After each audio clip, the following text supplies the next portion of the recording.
Então, continuando com a questão da análise do conhecimento, a gente estava vendo que no nosso uso do dia a dia do termo conhecimento, né, na gramática do termo conhecimento, a gente geralmente fala como se conhecimento implicasse verdade, né? A gente fala coisas, por exemplo, como eu achava que eu conhecia tal coisa, mas depois eu vi que não, porque não era daquela maneira que eu achava que era, né? Então, nesse caso, ele está dizendo o seguinte: ora, eu achava que tinha conhecimento, mas de fato não tinha, eu tinha apenas crença, né? Então a gente faz essa distinção entre conhecimento como implicando verdade e crença como não implicando verdade, né? De alguma forma a gente toma conhecimento como, a gente usa a noção de conhecimento como um termo de sucesso, vamos dizer assim. Ou seja, ter conhecimento é ter sucesso em numa atividade cognitiva, na atividade intelectual, né? De certa forma, conhecimento é algo que se conquista de alguma maneira, e não algo que vem tão fácil assim, né? Então, por isso que a gente, entre outras coisas, usa a palavra conhecimento como implicando verdade, tá?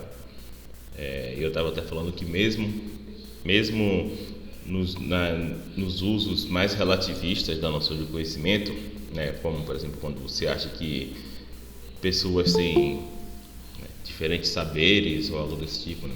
Geralmente o pessoal até escreve saberes em vez de conhecimento. Mesmo nesse caso, ainda assim conhecimento implica verdade, porque mesmo nesses casos, geralmente a própria noção de verdade ela também está sendo relativizada, né? Então, aquelas pessoas têm os saberes delas e aqueles saberes implica a verdade no sentido de que implica as verdades delas também, talvez, algo desse tipo, né? Então, o primeiro ponto seria que conhecimento implica a verdade. Depois a gente estava vendo a relação entre conhecimento e crença, né? Só lembrando que crença aqui não quer dizer crença religiosa, né? A gente passou um tempo da aula passada discutindo exatamente isso, a noção de crença, que não quer dizer necessariamente respeito à crença religiosa, né? Crenças religiosas são crenças no sentido que a gente está chamando de crença, mas nem toda crença, no sentido que nós estamos usando a palavra, são religiosas, né? Então, crença, para a epistemologia, é simplesmente a atitude de tomar algo como verdadeiro. Depois a gente até conversou um pouco sobre a possibilidade de se falar em diferentes graus de crença, né? E viu a proposta lá do Frank Ramsey, de que o seu grau de crença na verdade da proposição está relacionado ao tanto que você está disposto a apostar na verdade daquela proposição, né? Daí, até comentei com vocês que, por exemplo, eu não acredito que o Botafogo vai ser campeão brasileiro, mas apostaria um contra 1 milhão, talvez até 1 contra 1000, de que o Botafogo ganha o campeonato. 1 contra 1000 acho que eu não apostava não, mas 1 contra 1 milhão eu apostaria. Isso quer dizer que, apesar de eu julgar que o Botafogo não vai ganhar, eu ainda tenho um pequeno grau de crença, bem baixo, né? Nesse caso aí, 1 sobre 1 milhão talvez, né? Que é 0,00001%, isso é bem baixo, mas ainda assim eu tenho algum grau de crença. Em outros casos, por exemplo, se alguém me apostasse 1 contra 1 milhão de que a Terra é plana, eu nem apostaria, porque meu grau de crença de que a Terra é plana é 0. Tipo, eu não acho que há qualquer possibilidade de erro nesse caso, né? Então a gente tentou ver isso daqui. Outra coisa que a gente tentou ver também é que a própria noção de crença não quer dizer que, quando você fala que alguém tem uma crença, que tem algo no cérebro dele, né? Não é como essas proposições estivessem no nosso cérebro em alguma caixinha onde a gente guarda nossas crenças e está lá todas as crenças dentro dela, né? Não é assim, primeiro, não é assim que a memória, o cérebro funciona, e não é assim que as crenças funcionam, porque, como eu estava comentando com vocês, crenças muitas vezes são estados mentais disposicionais, né? Acho que vocês no curso de psicologia vão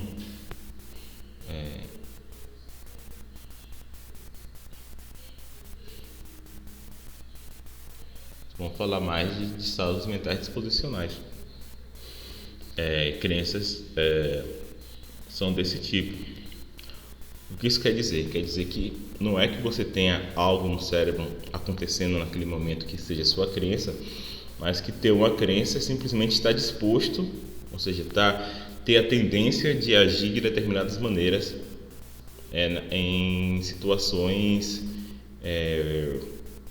dados os estímulos corretos, né? Então eu estava até falando para vocês que muitas vezes o trabalho de um psicólogo, por exemplo, é parte do trabalho tentar rastrear crenças que o sujeito tem, mas que ele nunca nem pensou diretamente sobre elas, mas que de alguma forma estruturam, sei lá, a sua noção dele mesmo, ou o modo como ele relaciona o mundo, né? Então, nesse sentido, são crenças disposicionais, que ele nunca nem pensou nelas, mas elas estão lá no sentido de que elas estão estruturando o modo dele agir, o modo dele enxergar as coisas, né?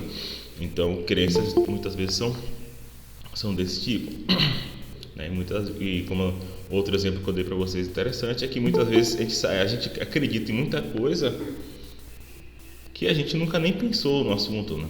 Porque são coisas que a gente toma como óbvias, né? Estava dando um exemplo, a gente acredita que Gandhi nunca cavalgou um dinossauro, né? Mas assim, talvez nunca ninguém tenha pensado nisso, porque é uma coisa meio absurda para se pensar. É óbvio que não, porque dinossauro não é da época que os homens estão vivendo, mas é algo que a gente acredita. Então, o resultado da última aula foi que conhecimento implica crença, né? Então a gente já chegou até agora à ideia de que conhecimento implica verdade, né? E conhecimento implica crença. Ou seja, que verdade é condição necessária para conhecimento e crença é condição necessária para o conhecimento, né? Então, a gente chegou até o ponto de que conhecimento implica crença verdadeira.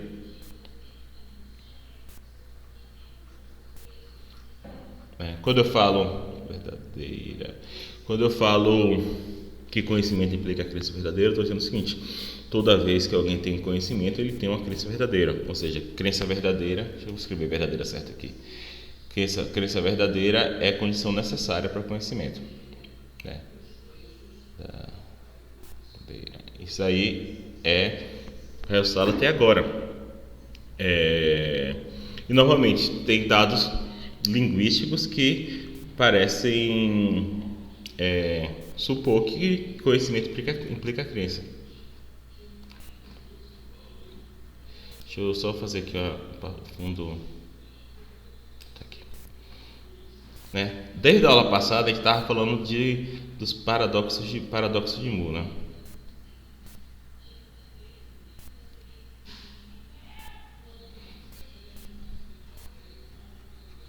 O paradoxo de Moore original são sentenças desse tipo aqui, ó.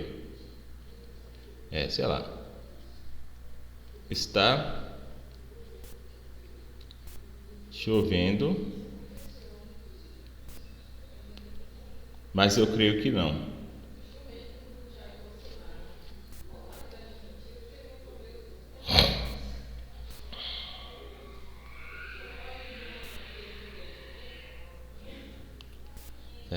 Então, essa sentença. Vocês ouviram um grito aí? Então, uma criança gritando aqui. essa sentença, o que essa proposição, ela parece afirmar algo meio absurdo, né? Alguém que falasse isso estaria em um estado mental meio estranho, né? Porque ao mesmo tempo ele está afirmando que está chovendo e ao mesmo tempo ele está afirmando que não acredita que está chovendo, né? Então esse aqui seria o paradoxo de Moore original, né? Isso aqui parece de alguma forma expressar algum tipo de irracionalidade do sujeito que afirma algo desse tipo, né? Então uma questão aqui para saber é o que especificamente torna essa afirmação irracional, né? Talvez, por exemplo, seja racional afirmar algo que você não acredita, né? A não ser que você esteja querendo enganar alguém, mas vamos supor que a pessoa que está sendo sincera talvez seja racional afirmar algo que você não acredita. Ele está afirmando aqui que está chovendo e ao mesmo tempo ele está afirmando que ele não acredita que está chovendo. Isso seria algum tipo de contradição. E a gente está vendo que quando a relação entre conhecimento e verdade, conhecimento e crença, você consegue construir sentenças que são tão paradoxais quanto o paradoxo de Moore. É por isso que eu coloquei aqui até paradoxo de Moore com interrogação, né? Porque essas sentenças aqui não são especificamente o paradoxo de Moore, mas eu acho que elas têm a ver um pouco. Então, quando a gente falar aqui, quando eu estava falando de verdade, eu estava falando da sentença.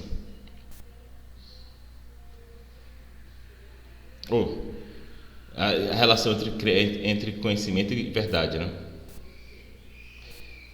Eu sei que está chovendo,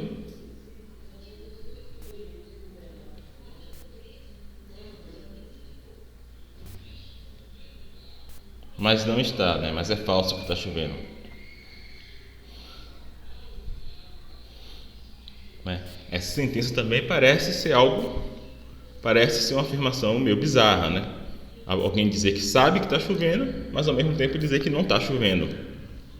Então, o fato dessa proposição ela parecer expressar um tipo de racionalidade parece suportar a ideia de que a noção de conhecimento implica a noção de verdade, né? Porque ele está dizendo aqui, eu sei que está chovendo, ou seja, ele está atribuindo conhecimento para ele mesmo, e ele, ao mesmo tempo, ele está dizendo que a proposição que ele supostamente sabe é falsa, né? E isso parece ser bizarro, né? Eu sei que está chovendo, mas não está. E do mesmo jeito, parece bizarro também se alguém dizer o seguinte: eu sei que está chovendo,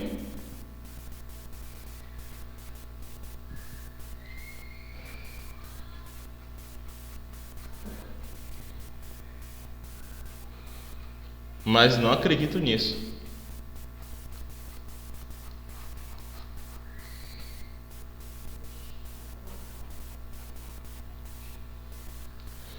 Isso também parece ser uma sentença com construção mais ou menos estranha, né? Apesar de que essa construção às vezes a gente utiliza, né?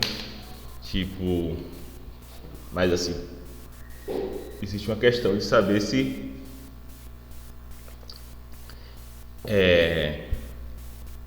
essa questão de saber se essa utilização da gente ela é metafórica ou ela é literal. Eu penso, por exemplo, no casos de auto-engano, por exemplo, né? Quando alguém está sendo traído, ele pode ter todas as evidências disso e está numa situação de ele falar assim, pô, eu sei que isso é verdade, eu sei que estou sendo traído, mas eu não acredito, porque eu confio na pessoa, etc, etc, né? Então, mas mesmo assim, esse aí é um caso de auto-engano, ou seja, tem algo de racional na atitude da pessoa, né? Tipo, ela não está deixando suas crenças se levar pelas evidências, né? Mas de qualquer forma, no geral, a gente pensa que essa afirmação, eu sei que está chovendo, mas não acredito nisso, também expressa algum tipo de racionalidade, né? E isso também parece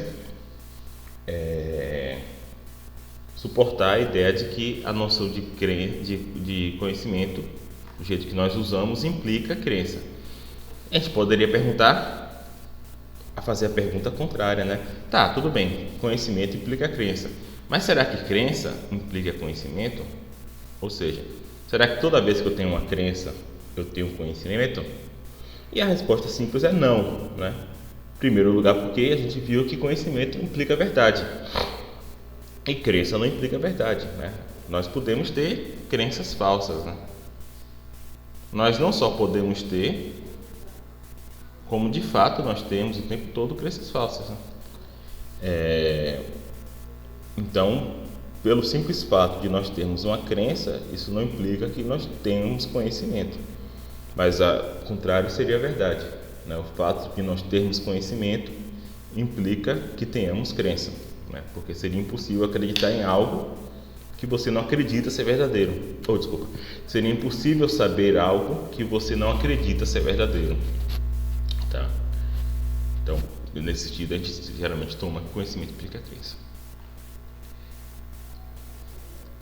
Então, como eu falei para vocês, o resultado até agora é que conhecimento implica crença verdadeira, né? Implica.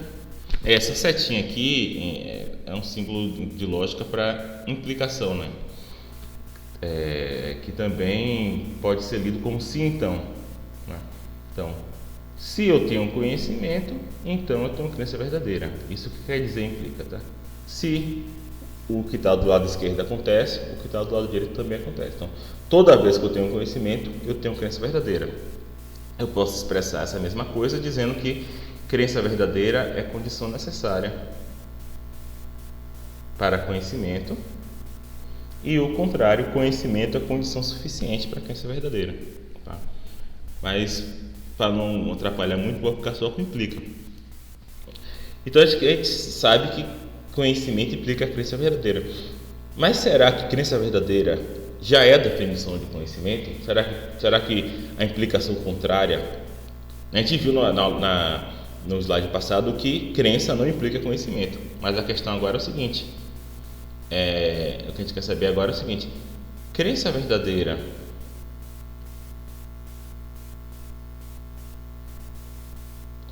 implica conhecimento? Isso que a gente quer saber. Porque se implicasse, a gente sabe que conhecimento implica crença verdadeira. Se crença verdadeira também implicasse conhecimento, então conhecimento e crença verdadeira seriam equivalentes, né? Você ia ter a setinha assim para os dois lados. A gente utiliza esse símbolo aqui em filosofia para dizer que duas coisas são equivalentes, né?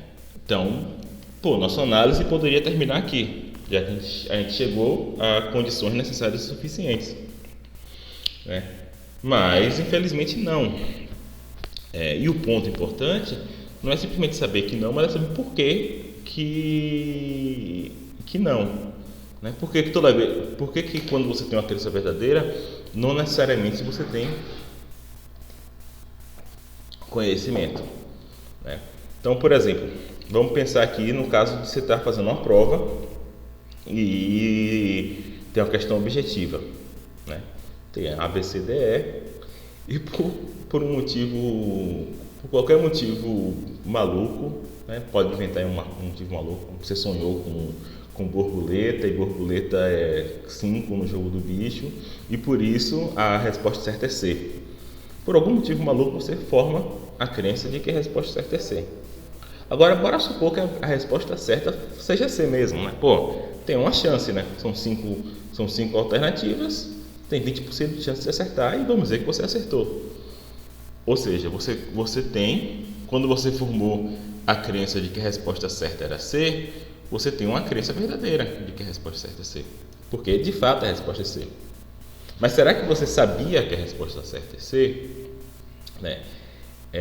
Intuitivamente, a gente pensa que não, né? A gente pensa que esse é um caso de crença verdadeira, que não é um caso de conhecimento, né? Porque você sabe por sorte, né? E a palavra-chave aqui é sorte.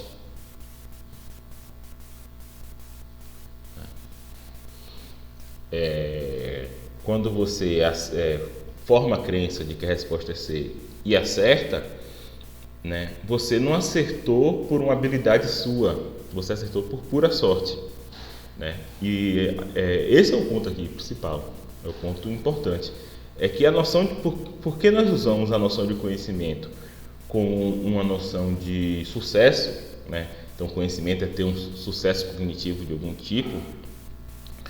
Por que a gente utiliza essa noção desse jeito? A gente não aplica a noção de conhecimento a casos de pura sorte. Porque, nesse caso, o sucesso que a pessoa teve não foi devido às suas próprias habilidades.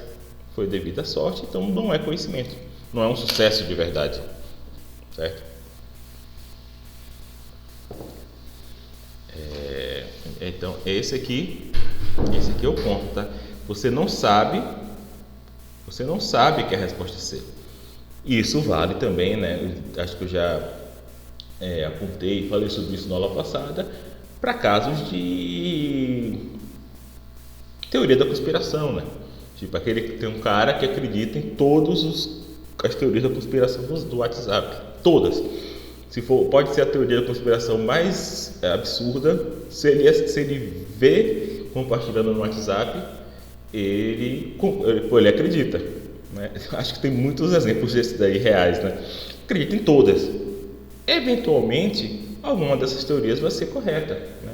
Eventualmente, sei lá, esse caso aí eu acho que é até falso. Eventualmente o Lulinha tem uma Ferrari de ouro, ou a nota de R$50 vai ter a cara de Pablo Vittar. Não, esses aí são casos que não vão acontecer ou não aconteceram.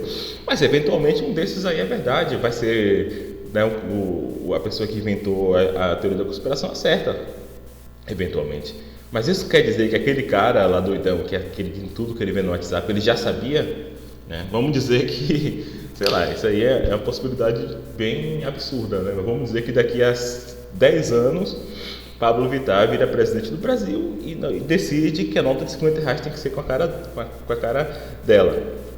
Será que aquele doidão que falou isso em 2018, ele sabia? Ele vai falar assim, ele vai falar, obviamente, né? Tá vendo aí? Eu sabia, desde 2018 eu falo isso, que a nota de R$50 vai ser com a cara de Pablo Vittar. Será que ele sabia mesmo? É natural dizer que não, né? Mesmo que ele tenha acertado, mesmo que ele tenha, ele formou essa crença na época e estava certa, vamos supor, né? Mas mesmo assim ele não sabia, porque estava certa por pura sorte. Ele simplesmente, toda a conspiração, ele acredita em toda a conspiração. Ele errou 99, sei lá, errou 200 e acertou uma. Mas isso não quer dizer que aquela que ele acertou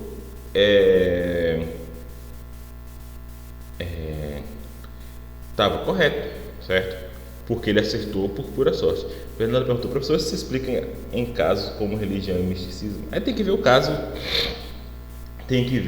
específico, entendeu? Claro que a gente está aqui falando de conhecimento, a gente está pegando aqui casos mais simplificados e tudo mais. No caso da religião, o principal problema de você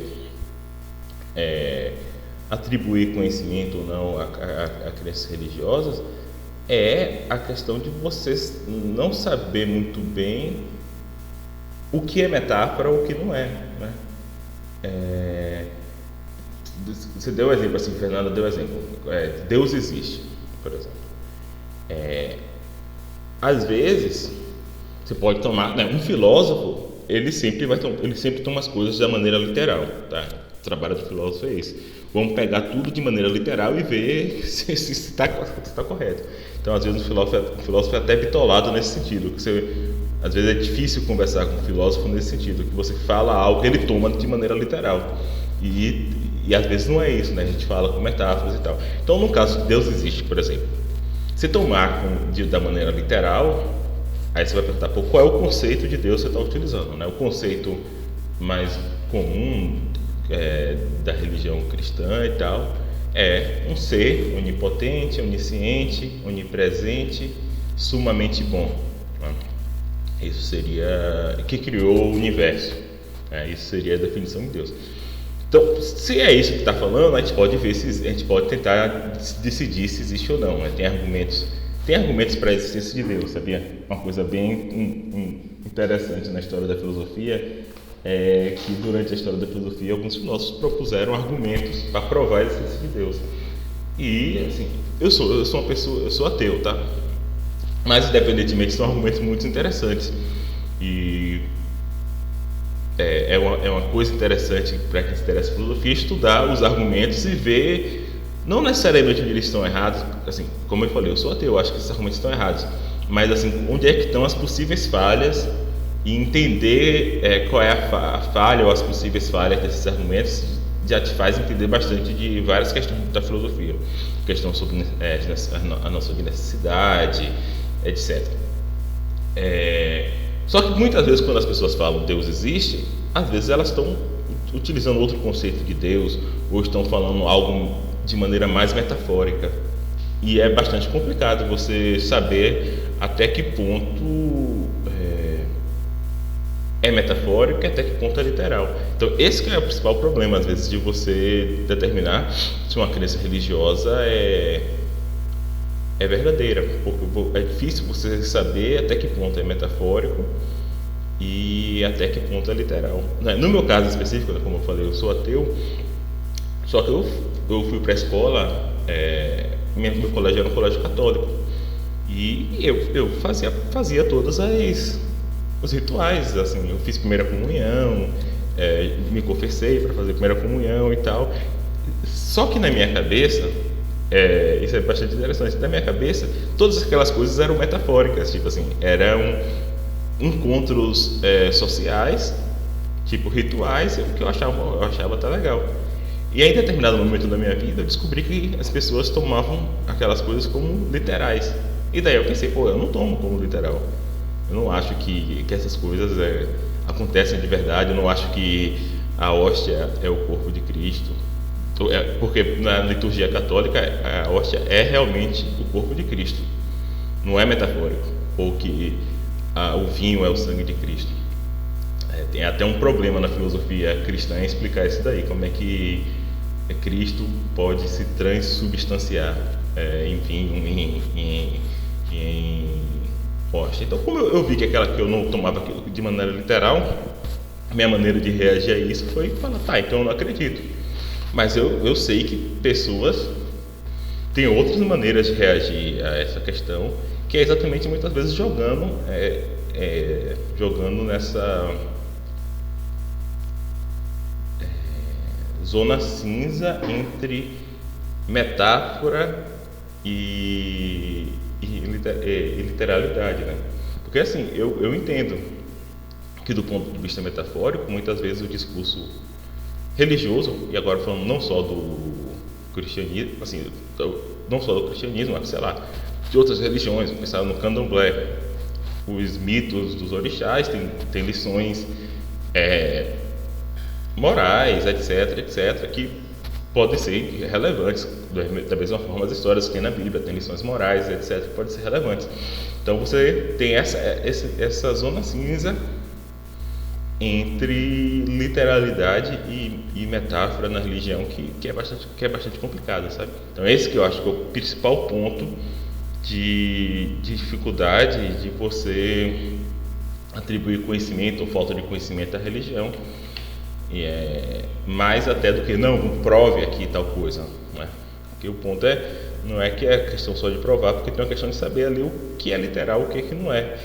E talvez por isso até essas atribuições de conhecimento fiquem até meio alienígenas quando você vai tratar de questões religiosas, no sentido de que talvez não seja um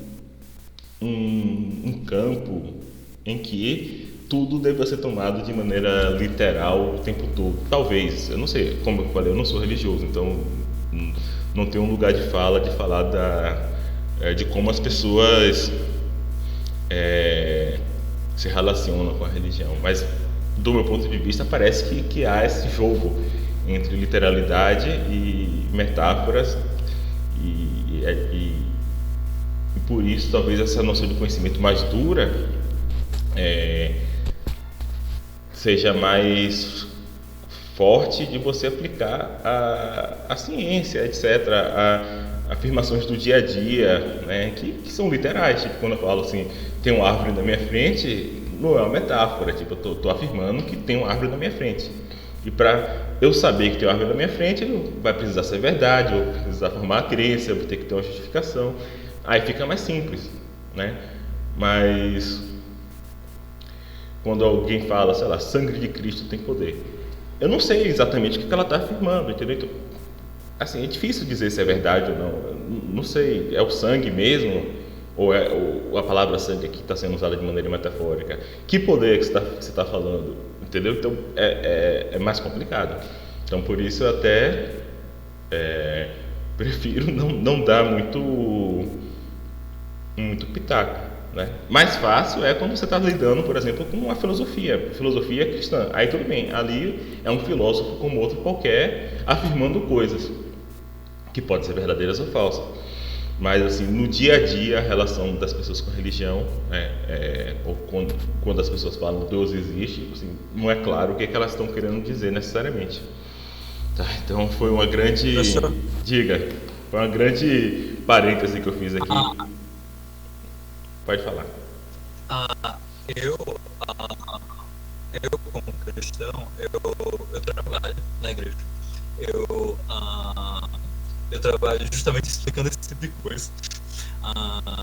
Eu trabalho na pastoral da igreja e até onde eu saiba, pode ser que tenha algum ponto que eu esteja faltando. A única parte que envolve, onde a gente trabalha com metáforas, são as histórias, aquelas histórias clássicas, Adão e Eva, Adão e Eva e a criação do universo, a questão como é o nome, da Torre de Babel, aquela história clássica. Ah, essas histórias, grande maioria são metáforas. A grande maioria. Tem algumas que podem ter algum ponto. Por exemplo, se você for pegar a história da criação do universo, você vai ver que a ordem a ordem das coisas que foram criadas é bastante parecida é bastante precisa se você for comparar com a ordem das coisas cientificamente que foram surgindo, mas de resto é metáfora pura. Não creio que se você for pegar outra coisa além dessas histórias, envolve muito metáforas. Tá, eu entendi. Então isso é uma questão Só assim. adicionando aí, só adicionando, é só trabalhando com a curiosidade, porque tipo, você levantou essa questão, aí eu só adicionando, comentando. Uhum. Então é isso, assim, eu tava querendo falar isso assim exatamente porque às vezes, principalmente quem é ateu, tem uma postura meio grosseira, assim, no sentido de, não, a burrinha que fala que tem na Bíblia, tem uma burra que fala na Bíblia. E assim, eu acho que são questões mais complexas nesse sentido, de que talvez parte da riqueza da religião esteja também no fato de que aquelas histórias passam lições, etc. Que não é a questão ali não é a burra que falou, mas talvez o que aquela história pode passar e tal. Então estou falando assim que talvez assim, em determinados pontos talvez até eu sei que tá, vou pausar aqui, vou responder e tentar. A noção de conhecimento ela tem a ver com a noção de sucesso cognitivo, sucesso intelectual. E esse é um caso que você teve uma crença verdadeira por pura sorte, né? E a pura sorte ela não é suficiente para conhecimento. Você pode até pensar, né, tem essa metáfora do relógio parado que acerta pelo menos 2 vezes, né? Então você tem um relógio de ponteiro, ele está parado, está sem pilha, né? Então ele está parado 3 horas, né, ele acerta a hora 2 vezes, né? Quando for 3 da manhã e quando for 3 da tarde ele acerta. Todas as outras vezes ele erra, né? Então, esses casos de crença verdadeira por sorte são exatamente casos em que a pessoa ela é como se fosse um relógio parado, que ela acertou ali, mas foi por sorte, não foi porque ela está de alguma forma, ela está utilizando as habilidades cognitivas dela de modo a rastrear a verdade de alguma forma. Ela é por pura sorte, e por isso a gente tende a não atribuir conhecimento a esses casos, né? Estava falando aqui do relógio parado, depois na próxima aula, né, quando a gente for falar de Goethe, um dos casos tipo de Goethe é o caso em que uma pessoa chega nesse relógio parado, vamos dizer que está parado às 3, e por sorte ela chega nas 3, olha para o relógio e fala, pô, são 3 horas. E vamos dizer que o relógio parou há um dia, algo desse tipo, e esse relógio sempre funcionava no passado. Em algum sentido, essa pessoa tem uma crença verdadeira, em algum sentido ela tem até justificação, porque ela está vendo o relógio. E o relógio não tem muito tempo que parou de funcionar. Mas será que ela tem conhecimento? A gente vai ver isso na próxima aula, né? Mas, de qualquer forma, tradicionalmente, os epistemólogos pensam que para que uma crença verdadeira tenha conhecimento, ela precisa ser justificada, certo? Então, você precisaria ter um terceiro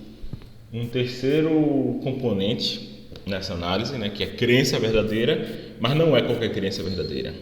Tem que ser uma crença verdadeira justificada. Obviamente, a grande questão aqui da epistemologia é explicar essa noção aqui, né? O que de fato é uma justificação? O que é uma boa justificação? O que faz uma crença ser justificada?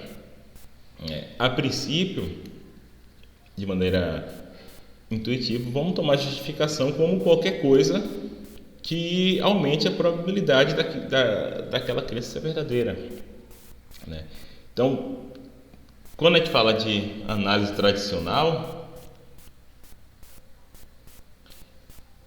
é bem interessante, né? Porque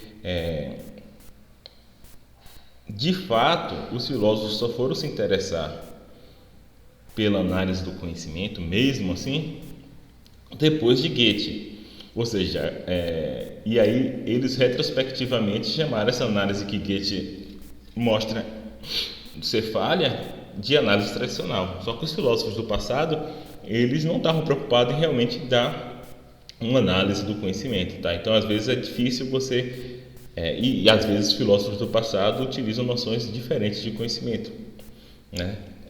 A análise tradicional talvez assim esteja num filósofo chamado Ayer, que é um filósofo também do século XX, antes de Goethe, da primeira metade do século XX. Mas, você olhando a literatura da filosofia com isso em mente, você consegue achar lugares em que, mais ou menos, se discutiu essa análise tradicional. E um desses lugares é o diálogo Teteto, tá? Teteto, de Platão, né? Então, nesse diálogo, né, como eu falei para vocês, os diálogos platônicos, geralmente o título do diálogo é... Tudo bem, Marcos? No caso dos diálogos platônicos, geralmente o título do diálogo é a pessoa com quem Sócrates está conversando, né? Então, se Sócrates está conversando com um escravo chamado Meno, o diálogo vai chamar Meno. Se Sócrates está conversando com Hípias, o diálogo vai chamar Hípias, né? Geralmente o nome do diálogo é o interlocutor de Sócrates. E nesse caso aqui, Teteto, Sócrates está conversando com Teteto, que é um jovem, um adolescente. E eles estão discutindo a noção de conhecimento. E chega em determinado momento que Sócrates discute mais ou menos o que a gente discutiu até agora. A relação entre conhecimento e verdade, a relação entre conhecimento e crença, e aí eles chegam à pergunta se crença verdadeira é suficiente para conhecimento, né? No caso dele lá, ele não utiliza a palavra crença, utiliza a palavra opinião. Será que a opinião verdadeira suficiente para conhecimento, né? E Sócrates coloca esse exemplo aqui. Se um advogado usa sofismas para induzir um júri a acreditar em algo que acaba por ser verdade, né? Então vamos dizer que um advogado quer livrar a cara do, sei lá, um promotor, vamos dizer assim, quer acusar, né? Quer prender o acusado. E vamos dizer que ele utiliza sofisma, sei lá, ele se utiliza do preconceito que, sei lá, vamos pensar que o acusado é de algum grupo que sofre preconceito na nossa sociedade. E ele utiliza desse preconceito para fazer com que o júri ache que a pessoa é culpada. Mas vamos dizer que a pessoa de fato é culpada, né? Será que essa crença do júri qualifica como conhecimento? Né? Então essa era a pergunta que o Sócrates colocou no Teteto. Se um advogado usa sofismas para induzir um júri a acreditar em algo que acaba por ser verdade, né? Ou seja, o advogado induz o júri a ter crenças verdadeiras. Mas será que essa crença verdadeira ela é suficiente para conhecimento? E aí Sócrates chega à conclusão de que não, que essa crença é insuficientemente bem fundamentada, não é bem fundamentada. De alguma forma, o conhecimento precisa de crença verdadeira que seja bem fundamentada, ou seja, aquela crença deve ter sido adquirida da maneira correta, né? Falando aqui de maneira bem esquiva, né? Mas enfim, aí depois dessa discussão, Platão tem outra noção de conhecimento lá que é meio doida até, tem outra noção de conhecimento, né? Então não é, se alguém falar assim, a análise relacional é a posição de Platão, não é, tá? Mas Platão discute algo parecido durante o Teteto, que é um diálogo bem legalzinho de ler, assim. É um diálogo bem legal, que ele analisa questões sobre relativismo, sobre a noção de conhecimento, etc, etc. Tá? Então, no geral, os filósofos pensam, e eu acho que corretamente, né, que crença verdadeira não é suficiente para conhecimento e que você precisa ter algum componente no conhecimento que garanta que aquela crença verdadeira ela é formada da maneira correta, ou seja, que ela não é formada por pura sorte, né? E o componente que se toma, mais tradicionalmente se toma para garantir isso é a noção de justificação, né? Então, uma justificação é uma boa razão. Claro que você perceba que eu estou utilizando aqui termos bem vagos, né? Tipo, é uma boa razão, né? Tipo, o que é? Quando eu falo justificação é uma boa razão, eu só estou varrendo o problema para baixo do tapete, né? Porque agora a questão é saber o que faz uma razão ser boa, né? Então, justificação é uma boa razão para manter uma crença. Certo? Obviamente, existem diferentes razões para manter uma crença e existem diferentes boas razões para manter uma crença. A gente pode fazer uma distinção aqui, só para tentar clarificar um pouco melhor a noção de boa razão, de razão aqui epistêmica. A gente pode tentar distinguir entre razões epistêmicas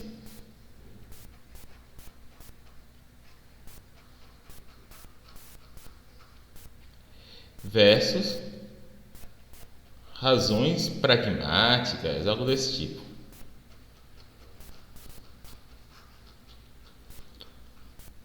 Qual é o ponto que eu estou querendo chegar aqui? Muitas vezes, pessoas podem ter boas razões para adotar determinado tipo de crença, mas muitas vezes essas razões dizem respeito, por exemplo, à aceitação em um grupo. Então, essas podem ser boas razões, né? Por exemplo,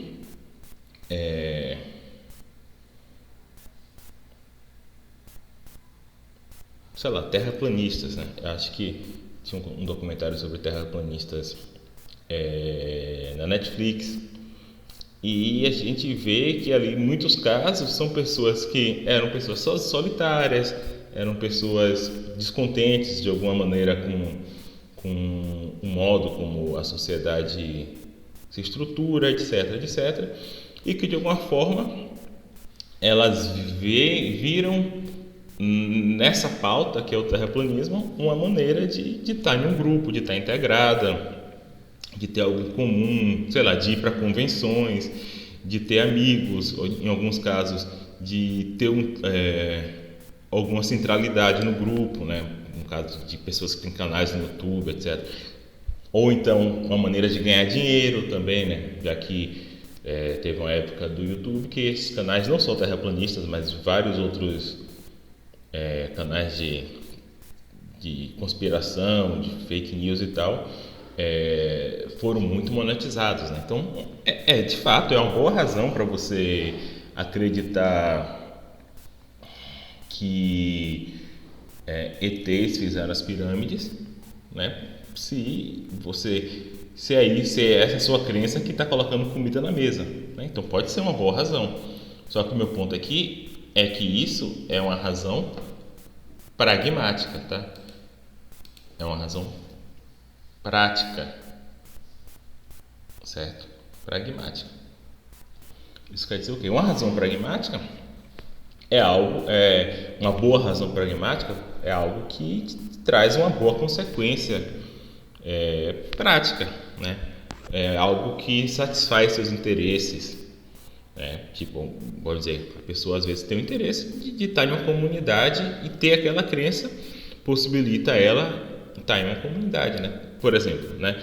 A gente estava falando de religião, um dos motivos também que podem levar pessoas a uma religião é esse, né, também. Como qualquer grupo, né? Um grupo de punk rock, mesma coisa, né? Às vezes você nem gosta tanto daquela banda, mas você sabe que gostar daquela banda é o que une seus amigos. Você fala assim, pô, é boa, eu gosto também. Às vezes você nem gosta tanto, né? Mesma coisa aqui, só que são razões pragmáticas, né? No sentido de que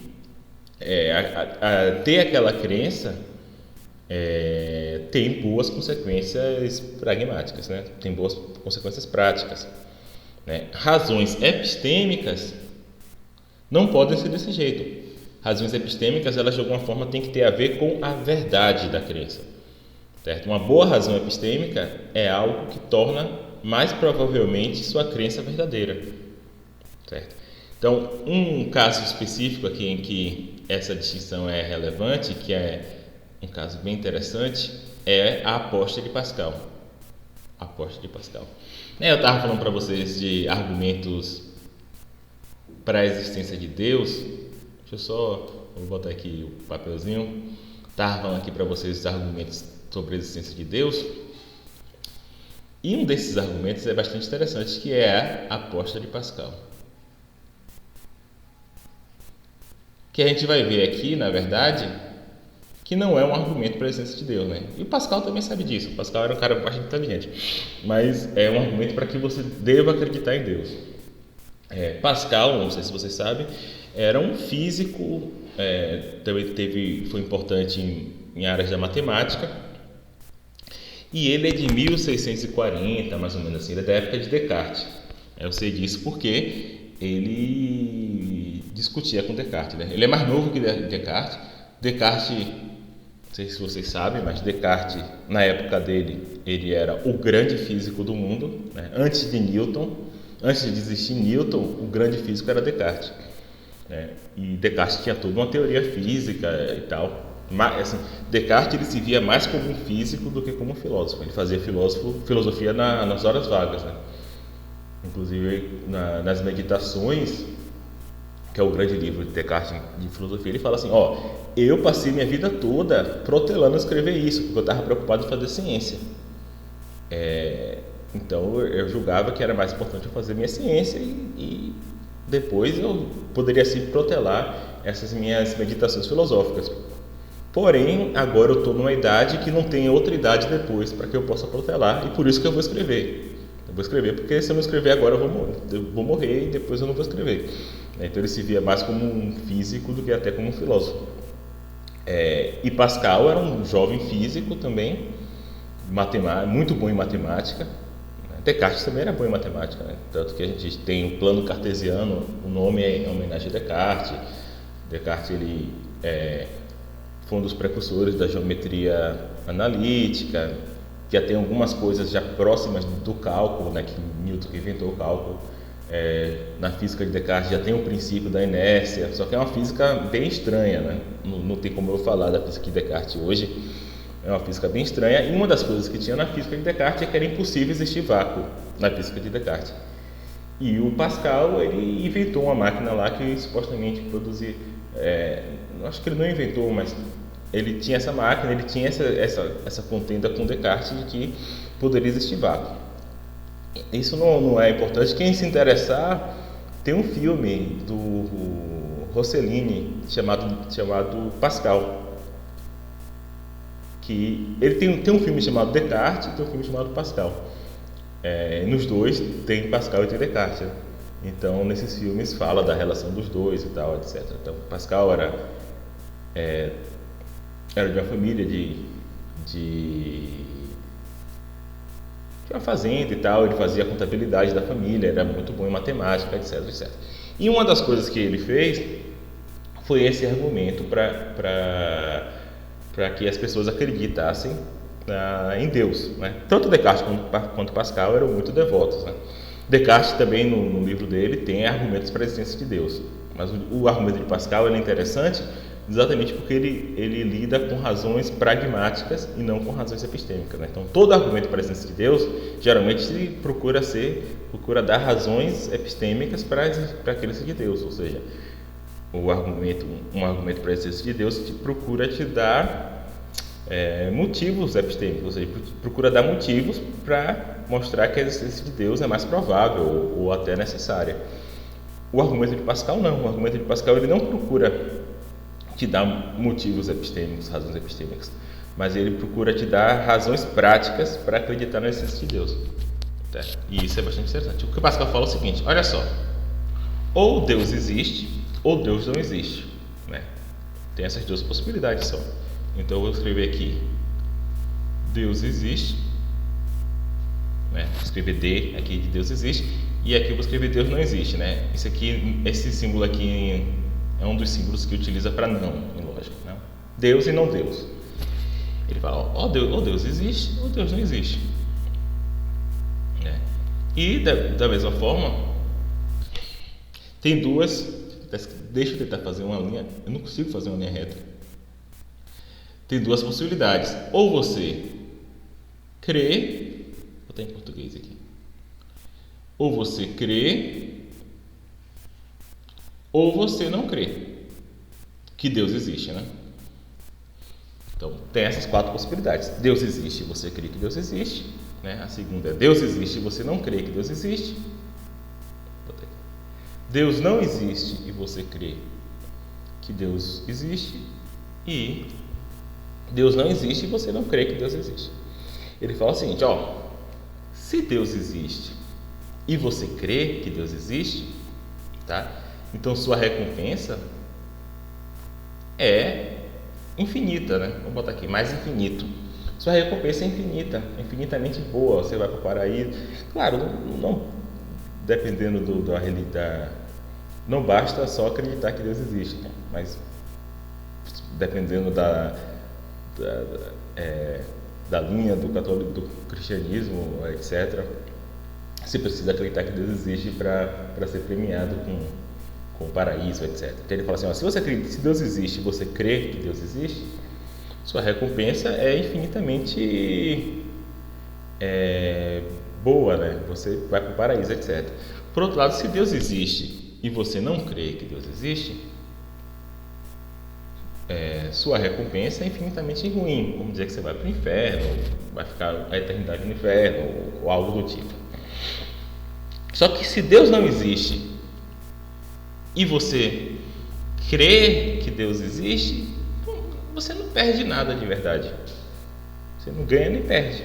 Você não vai ter nenhuma recompensa, mas também você não vai ter nenhuma punição. E se Deus não existe e você não crê, né?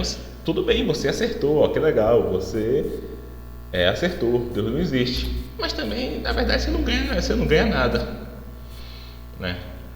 Então, qual é a posição de Pascal? Olha, nesse caso, você deve crer que Deus existe, porque existindo Deus ou não, você se sai ao menos tão bem quanto quem não crê. Porque se existir Deus, você se sai melhor, e se não existir, você se sai igual. Desse modo, é melhor crer do que não crer. Então, esse é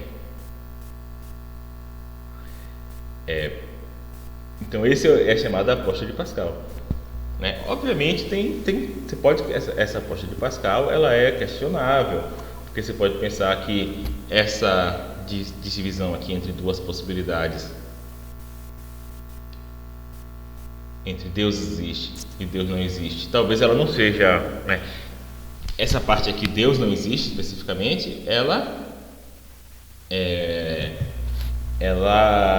esconde, deixa eu terminar isso aqui, ela esconde muitas coisas, né? Pode ser que tenha uma terceira possibilidade. Ó, Deus existe, é o Deus cristão. Pode ser que outra possibilidade existe o Deus dos ateus, ou seja, o Deus dos ateus é aquele que premia quem é ateu. Pode ser uma possibilidade. Então você tem outras questões aqui que você pode questionar o argumento a aposta de Pascal. Mas meu ponto aqui era só te dizer que a aposta de Pascal, ela procura dar uma razão pragmática para acreditar na existência de Deus, ou seja, acreditar na existência de Deus tem melhores consequências, mas não é uma razão epistêmica, porque uma razão epistêmica é uma razão que aumenta a probabilidade da crença ser verdadeira, né? Então, nesse caso aqui, o argumento de Pascal em nenhum momento tenta mostrar que é mais provável que Deus exista ou que não exista, ou que é necessário que Deus exista, algo desse tipo. Então, é um argumento que procura dar uma razão pragmática e não uma razão epistêmica. Só a distinção que eu estou querendo fazer, na verdade, é essa, tá? Mais do que analisar o argumento, etc, etc. Diga, Luiz.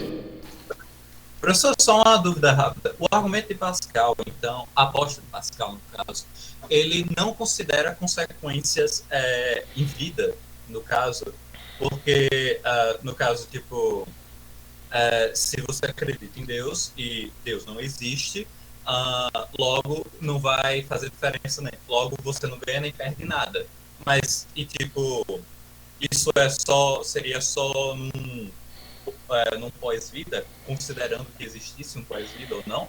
Porque, por exemplo, teria questão de tipo, se você passou, sei lá, sua vida inteira dedicada a Deus e ele não existiu, isso não seria uma consequência, isso não poderia ser considerado uma consequência negativa, tipo, por você ter sacrificado muita coisa? Uhum. Então, a pergunta é, ele está só considerando as consequências no pós-vida, num suposto pós-vida, e aí sim, você não teria perdido nada. O que eu acho que a questão dele é o seguinte, é que dado esses payoffs aqui, esses pagamentos aqui serem muito extremados, né? Sofrimento eterno sei lá, o contrário de sofrimento eterno, você pode até pensar que tá bom, tudo bem, talvez se Deus não existe, você crê, você perde um pouquinho, perde, sei lá, -2, sei lá, esse número aqui que eu estou colocando é um número meio aleatório, assim, e aqui, talvez se Deus não existe, você crê que ele não exista, você ganha um pouquinho, +2, +1, claro, esses números aqui são aleatórios, mas o ponto talvez é que em relação a esses dois aqui pagamentos de cima, a diferença é tão grande que é o mesmo que zero, entendeu? Mais ou menos isso que ele está falando. Em face da possibilidade do tormento eterno no inferno, você ter perdido seus domingos para ir para a missa é um tormento pequeno. Talvez seja essa a ideia dele. Mas, obviamente, tem muita discussão para ser feita sobre o apóstolo de Pascal. Tem problema, tem maneiras de defender, etc, etc. Só queria, mas assim, o que eu queria chamar a atenção aqui mesmo era só para dizer que ele é um argumento, ele não é nenhum argumento, na verdade, né? Geralmente quando você tem assim, até discutindo os argumentos da ciência de Deus, você tem argumento de não sei o que lá, argumento de não sei o que lá, e aposta de Pascal, né? Geralmente utiliza esse nome aqui, aposta, exatamente para chamar atenção para isso, que não é um argumento que procura dar uma razão epistêmica, não é um argumento que procura dar um motivo para você acreditar, no sentido de que dá um motivo para pensar que a conclusão é verdadeira. Esse aqui é um motivo pragmático, tipo assim, melhor você acreditar porque vai ser melhor para você, né? E não porque é provavelmente verdadeira. O ponto que eu estou querendo chamar a atenção é mais esse aqui. Mas é um argumento bem interessante, né? Bem legal, assim. O Pascal era um cara inteligente. Ele morreu bem cedo, então isso aqui é coisa dele de 20 anos, então ele morreu cedo. Ele inventou um precursor do computador, ele é importante na probabilidade. Era um cara bem interessante. Diga, Aldeciano. Eu só queria falar que, entre tantos outros furos que tem na Apóstolo de Pascal, o que eu acho bem interessante primeiro, a ideia de que você pode escolher o que você acredita e o que você não acredita. Segundo, que no momento que você escolhesse acreditar em Deus, você iria para o céu e Deus aceitaria você no céu, sendo que você só está acreditando nele porque é mais provável que se ele existir, você também poder negar diversas coisas, diversos rituais, diversos dogmas durante a vida inteira e morrer não acabar. Mas para resumir o principal, mas porque eu achei isso de Deus.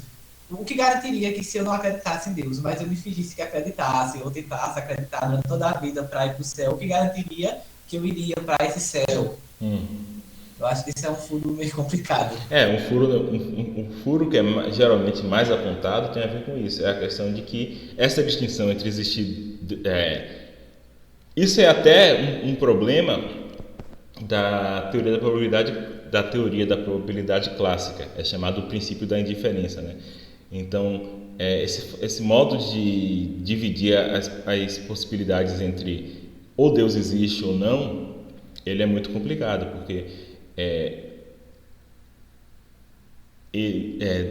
ou Deus cristão, etc., aquele Deus específico existe, ou ele não existe, ou ele não existe, tem muitas possibilidades aí escondidas, né? Pode existir um Deus levemente diferente, pode existir um Deus que goste, que queira testar se a gente está formando crenças apenas a partir das evidências. Tem muitas possibilidades e geralmente se questiona o argumento exatamente ao colocar só duas possibilidades, certo? Mas enfim, outro ponto que você colocou, Daciano, que é interessante, é essa ideia de isso aqui é uma questão que sempre volta em epistemologia, né? Porque em epistemologia tem muitas vezes falando assim, tal crença é racional ou não, o sujeito devia ter essa crença ou não devia porque ela é irracional, etc, etc, etc. Mas é uma questão que nós o que nós acreditamos ou não geralmente não é algo voluntário. Será que eu tenho controle sobre o que eu acredito? Será que se eu quiser não acreditar em algo eu consigo? Provavelmente não. Por exemplo, se eu decidir amanhã que eu não vou acreditar em nada que eu estou vendo, né? Vamos dizer que, eu descubra que eu estou na Matrix. Será que eu consigo não formar crenças das coisas que eu estou vendo? É no mínimo um trabalho bastante extenuante você estar o tempo todo trabalhando contra seu processo de formação de crença, porque, por exemplo, crenças visuais crenças perceptivas no geral, elas são meio que formadas automaticamente, né? Você não vê algo e decide se vai acreditar ou não que está na sua frente. Quando você vê algo na sua frente, você já acredita que está na sua frente. Já é automático, né? Você não tem esse momento em que aquela imagem mental vem à sua consciência para você decidir se você acredita ou não, né? Então, por isso que muitas vezes, assim, por exemplo, vamos dizer que você toma uma droga, e você sabe que toma uma droga, então você está desconfiando. Vamos dizer que você tomou LSD, você está meio que desconfiando do que você está vendo. Mas mesmo assim é difícil você não acreditar no que você está vendo. Mesmo assim, às vezes você se assusta com algo que você viu, ou às vezes você fica perguntando para alguém: ou você também está vendo isso? Né? Porque você não consegue simplesmente descartar, né? Então crenças no geral, elas não são voluntárias, tá? Elas são involuntárias. Daí, para o epistemólogo, resta a dificuldade de explicar. Então, para que servem essas normas todas, né, se as crenças são involuntárias? Né? No geral, isso é um problema, né? Às vezes, por exemplo, tem quem defenda que não existe livre-arbítrio. Eu, por exemplo, não acho que existe livre-arbítrio.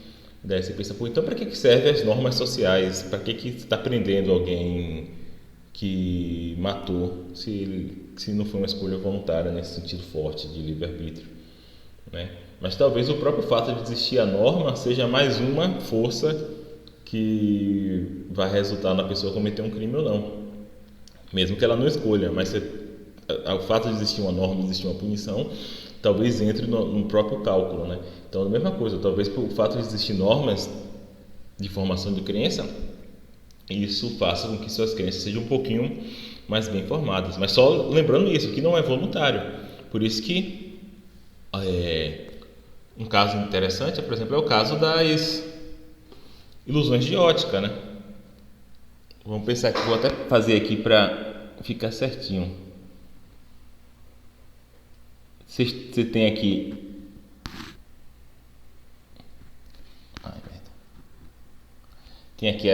essa linha, e você tem aqui essa linha aqui,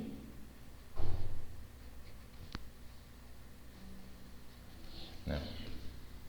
E no geral a gente vê a segunda linha como maior do que a primeira, né? Imagina que todo mundo veja assim, mesmo que a gente saiba que essas linhas têm o mesmo tamanho. Mas se você for olhar aqui, elas têm exatamente o mesmo tamanho, só a seta que é diferente. Mas mesmo sabendo que isso é uma ilusão de ótica, né? Isso é uma ilusão famosa de Miller-Lyer, um negócio desse. Mesmo você sabendo que isso é uma ilusão de ótica, quando você olha, você não consegue não ver uma linha como maior do que a outra, né? E o processo de crença, de certa forma, ele é assim, não é voluntário, tá? Só que o ponto aqui que eu estava falando era a ideia de que justificação epistêmica tem a ver com a posse de boas razões que suportam, esse ponto aqui é importante, a verdade da crença, tá?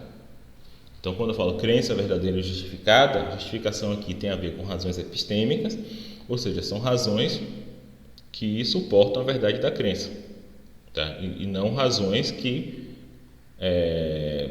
pragmáticas, por exemplo. Então, você tem razões que não são epistêmicas, né? Razões prudenciais, né? No caso do Apóstolo de Pascal, é uma razão prudencial, ou seja, é prudente acreditar em Deus, porque se você não acreditar, você vai se dar mal, etc. Então, razão prudencial aí.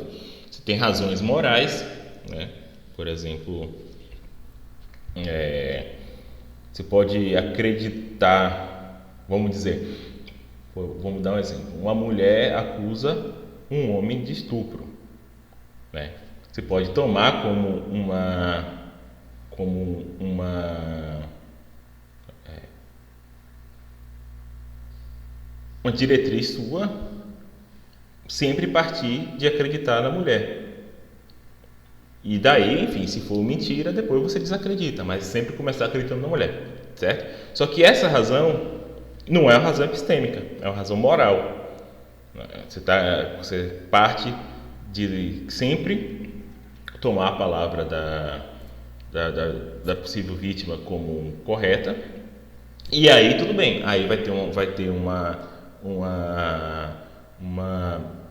investigação e pode ser que aquela pessoa esteja mentindo. Aí nesse caso você deixa de acreditar, né? Mas você pode assumir que sempre vai começar acreditando na vítima. Enfim, gente, eu não estou dizendo que isso é uma coisa ruim, não. Estou dizendo só que é uma razão moral aí. Uma razão moral, diz respeito ao respeito pelo outro, né? Diz respeito a questões que não são epistêmicas, né? Mas longe de mim dizer que razões morais são ruins, entendeu? Estou só chamando a atenção que são diferentes de razões epistêmicas. Então, uma coisa é uma razão moral, outra coisa é uma razão epistêmica. Você pode ter razões legais, né? Vamos dizer que você trabalha na ouvidoria da universidade e alguém te chega com uma crítica, já te dou a palavra, Luiz. Alguém te chega com uma denúncia de algo, né? Você tem uma razão legal para levar a sério aquela denúncia e tentar investigar. Qual é a razão legal? É o seu trabalho fazer isso. Então, por mais que você ache que é furada a denúncia da pessoa, por mais que você tenha razões epistêmicas para não aceitar aquela denúncia, é furada, é estranho, não parece ser verdade, mas mesmo assim você tem uma razão legal para aceitar aquela denúncia, que é o seu trabalho, né? Então é seu dever aceitar aquela denúncia e investigar, né? Então nesse caso aqui a questão é legal, você precisa fazer isso. Mesma coisa um advogado, né? Um advogado ele pode ter razões epistêmicas para acreditar que o cliente dele é culpado, mas é o trabalho dele defender o cliente, né? Então ele pode ter razões legais para afirmar que o cliente dele é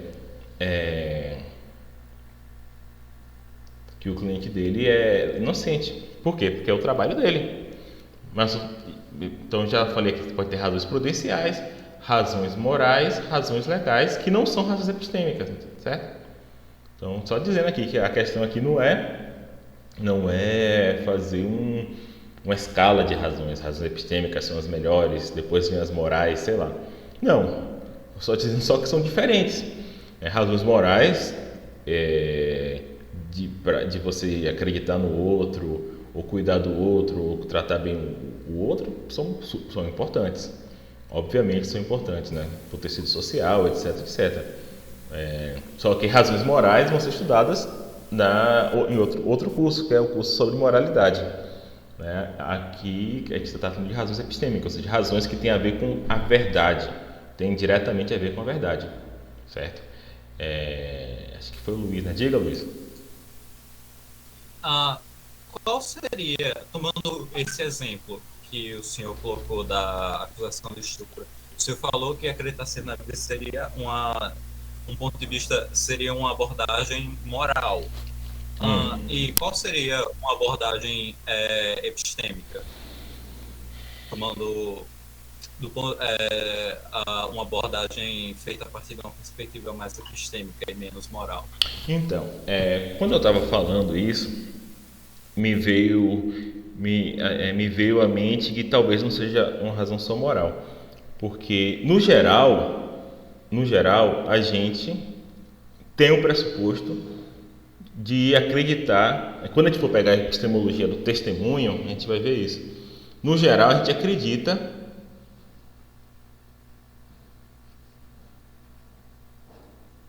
no que as pessoas falam pra gente. Em que sentido eu estou falando isso? A gente tem no geral a gente tem uma pressuposição de que as pessoas estão falando a verdade, até que a gente tem algum motivo para acreditar que elas não estão, né? Então, por exemplo, se alguém ou enfim, alguém chega aqui e fala para mim, nossa, foi assaltado ali na esquina, eu vou acreditar, eu não tenho motivo para desacreditar da pessoa, a não ser que eu saiba que essa pessoa aqui é uma mentirosa, a não ser que eu saiba, enfim, que ela tem alguma má intenção, etc. A posição padrão é acreditar nela, né? No caso, então nesse sentido, você acreditar numa denúncia, você partir do pressuposto de que a pessoa está falando a verdade na denúncia de estupro, é coerente com nossa atitude epistêmica no geral, tá? Só que nesse caso da denúncia de estupro tem outra questão, tem uma questão extra, e aí essa questão é moral, que é o acolhimento da vítima de um crime bizarro, né? Então,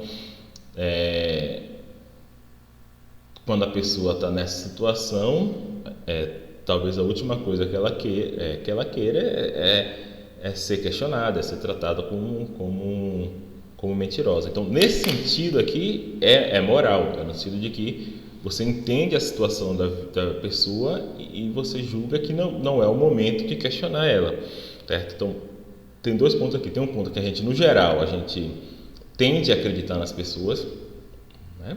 Por quê? Porque caso contrário, seria muito difícil adquirir conhecimento, né? Se você pensar bem, a maior parte do conhecimento que a gente adquire é por testemunho, né? Tipo, a gente agora formou várias crenças sobre a Ucrânia, sobre a guerra da Ucrânia, sobre etc, etc. A gente não foi lá na Ucrânia, né? A gente sabe disso porque tem um repórter falando pra gente o que está acontecendo.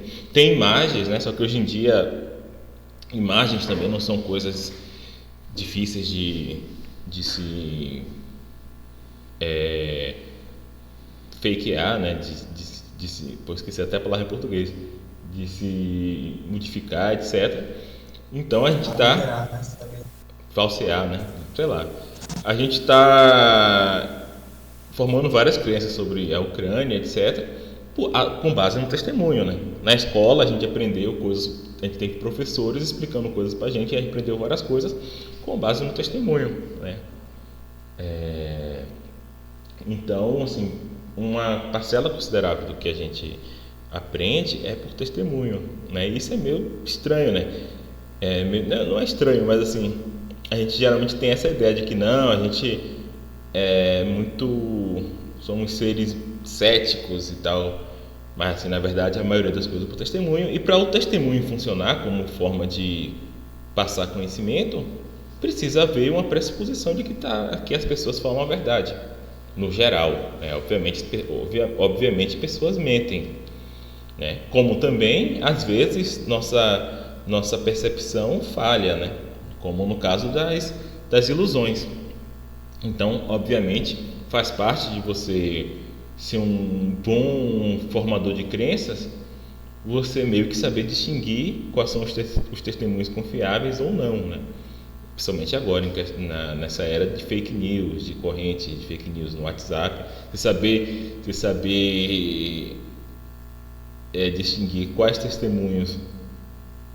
Por que você deve acreditar que está tendo guerra na Ucrânia, sendo que você não está lá para ver, e não deve acreditar que a próxima nota de R$50 será com a cara de Pablo Vittar, né? Algumas pessoas estão tendo problemas em perceber a diferença entre esses dois casos, né?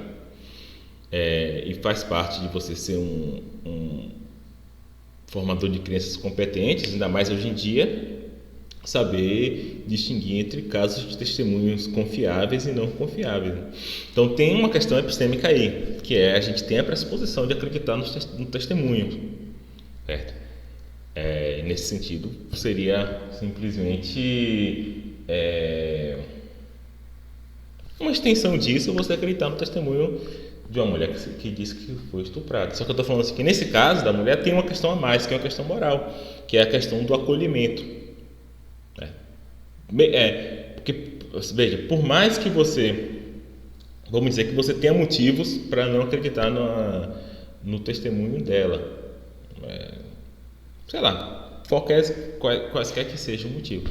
Mesmo que esse fosse o caso, que você não tivesse razões epistêmicas para acreditar no testemunho dela, ainda tem uma razão moral aqui que tem a ver com acolhimento, né? Que talvez não seja a hora de questionar isso, etc, etc, né? Muitas vezes em filme a gente vê isso, né? Às vezes em um filme, né? Alguém quase foi morto pelo assassino e o policial quer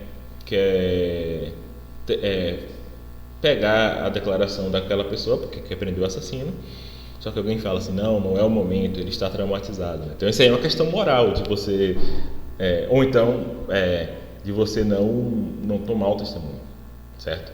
Então, um motivo moral, que é um motivo do respeito ao outro como indivíduo, etc. Certo? Então, isso tudo, estou falando só essa distinção aqui, de que tem questões prudenciais, como no caso da Aposta de Pascal, questões morais, como, por exemplo, o respeito ao indivíduo, etc. Questões legais, que possam fazer você acreditar, ou pelo menos tomar algo como verdadeiro. No caso da questão legal, eu dei o exemplo do cara que trabalha na ouvidoria da universidade. Independentemente dele acreditar ou não na denúncia que um aluno fez, ele tem que tomar aquilo como verdadeiro, né? Ou pelo menos tomar aquilo como verdadeiro para fazer a investigação, para ver se é verdadeiro ou não, mesmo que ele tenha certeza que é falso, porque ele tem ali uma questão legal, que é o trabalho dele implica ele fazer isso, certo? Então, só fazer essa distinção aqui que é importante. Então, quando a gente fala que uma crença verdadeira é justificada, essa justificação é a justificação epistêmica, ou seja, é algo que faça você crer que aquela crença é verdadeira, um motivo para aquela crença ser verdadeira. Então, quando a gente usa essa palavra epistêmico, geralmente tem a ver com verdade, né? Com crença. Então, é uma crença verdadeira que tem um motivo que te faz pensar que aquela crença seja verdadeira, né? Essa que seria a noção de conhecimento, porque isso eliminaria alguns casos de sorte, né? Ou seja, se você tem um motivo para aquela crença ser verdadeira, ou seja, ela não é verdadeira por acaso, ela tem um motivo para ser verdadeira, isso eliminaria alguns casos de sorte.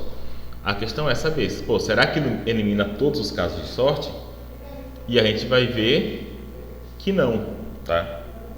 Que os casos de Goethe são casos de crença verdadeira justificada, que ainda assim não seria um conhecimento. Ou seja, essa crença verdadeira justificada não esgota o conhecimento. Parece que tem ou outra condição, ou a condição de justificação precisa ser mais bem trabalhada, etc, etc. Então, só para terminar hoje, só para fazer aqui um arremate, então nós chegamos à tese de que crença ou de que conhecimento é crença verdadeira justificada, em que justificação aí é uma razão epistêmica, né? Então a gente para fazer essa então ele está dizendo assim, aqui você tem conhecimento.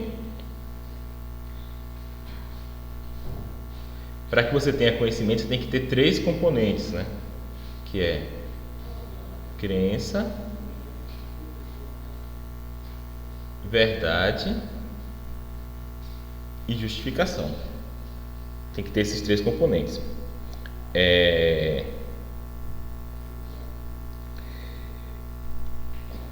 Então, sempre que você tem conhecimento, você tem crença, verdade e justificação, e sempre que você tem esses três, você teria conhecimento. Então, para expressar isso, a gente utiliza a expressão se e somente se, né? Que é as duas setinhas, né? Então, lembra. Então, se um sujeito sabe determinada proposição, se e somente se, ele acredita na proposição, crença, a proposição é verdadeira, verdade, e ele possui justificação para crer naquela proposição. Então, nesse caso, eu estou dizendo o seguinte, que cada uma dessas condições, elas são necessárias individualmente, certo? E que elas são suficientes em conjunto. Não tem. Peraí. Só um minuto, gente. Ele passa cartão? Eu vou perguntar. Eu vou terminar a aula, vou ter que tirar dinheiro, porque o celular não está funcionando, eu não consigo mandar. Deixa aí. 5 minutos. Então, o que eu estou dizendo aqui é o seguinte, que cada uma dessas condições, elas são necessárias individualmente, e a análise, porque ela está usando se somente se, ela está dizendo que em conjunto essas três aqui são suficientes. Ou seja, para você ter conhecimento, você tem que ter crença, você tem que ter verdade, tem que ter justificação. Ou seja, crença, verdade e justificação, cada um separado, é necessário para conhecimento. Quando eu estou fazendo essa análise, estou dizendo algo a mais. Eu estou dizendo que esses três juntos aqui são suficientes para conhecimento, tá bom? Mas será que são mesmo? É isso que a gente vai ver na próxima aula, tá? Que Goethe, ele aceita que cada uma dessas coisas são necessárias para o conhecimento, mas ele tá argumentando que elas não são suficientes, tá? Então, essa análise ficou conhecida como análise tradicional, análise tripartite, né? Porque são três partes, ou análise CVJ, né? Crença verdadeira justificada. Tá bom, gente? Então, vamos ficar por aqui. Eu tenho que... Estão entregando um sofá aqui em casa, eu tenho que pagar a eles. Viu? A gente se vê semana que vem. Qualquer coisa, falem comigo no WhatsApp, tá? Viu? Meu celular não tá ligando, mas eu vou ver agora o que está acontecendo com ele. Então, um abraço, gente. Tchau.